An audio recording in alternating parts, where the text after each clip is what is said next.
स्वागत है आपका आज की वीडियो में।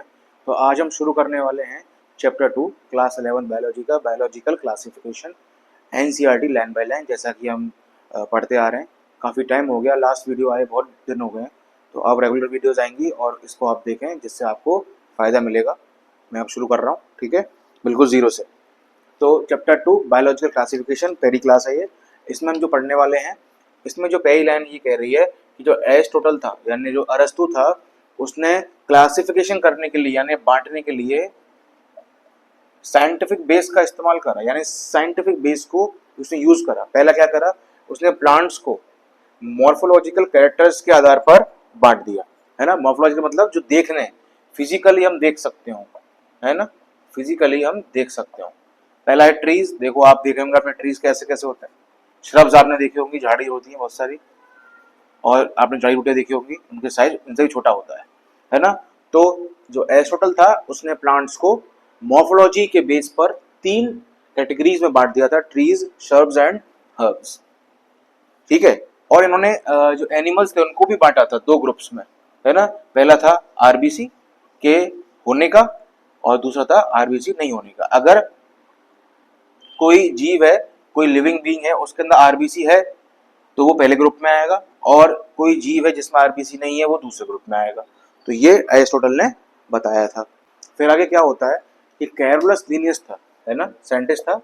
कैरोलस लीनियस ने 2 किंगडम क्लासिफिकेशन दिया कि हम जो लिविंग बीइंग्स हैं उसे 2 किंगडम में क्लासीफाई कर सकते हैं। पहला है प्लांटी यानी प्लांट्स अपने, और अगला है एनिमेलिया जिसमें सारे प्राणी आते हैं, है ना, ठीक है। तो इस तरीके से कैरोलस लीनियस ने 2 किंगडम का जो था क्लासिफिकेशन दिया। पर इसमें प्रॉब्लम थी कि कुछ भी डिस्टिंग्विश नहीं करा किसके बारे में, प्रोकैरियोट्स और यूकैरियोट्स के बारे में।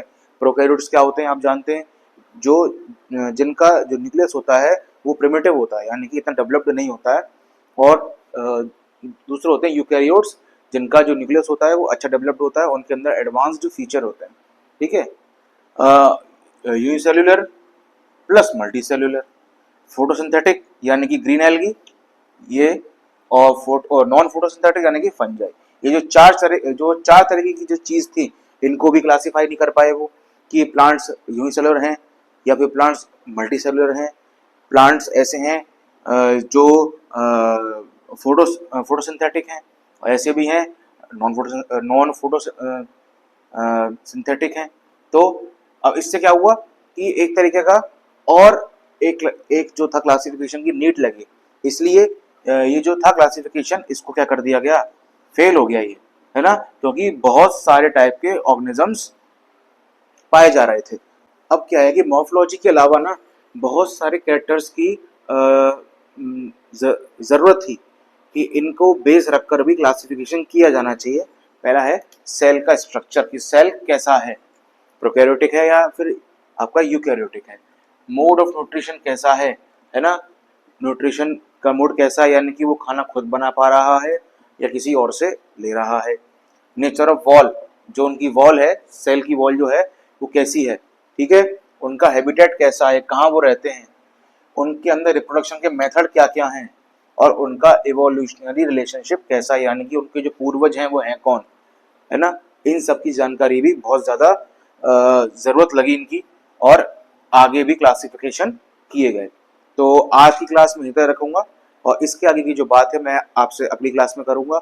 और अगली क्लास में हम ये देखेंगे कि इसके पीछे कौन है और किस व्यक्ति ने एकदम करेक्ट क्लासिफिकेशन दिया। तो थैंक यू फॉर वॉचिंग, और आपको ये वीडियो अच्छी लगी हो तो ज़रूर लाइक करें और एक कमेंट ज़रूर छोड़ के जाएं, और चैनल अगर आप नए आए हैं तो सब्सक्राइब जरूर कर देना।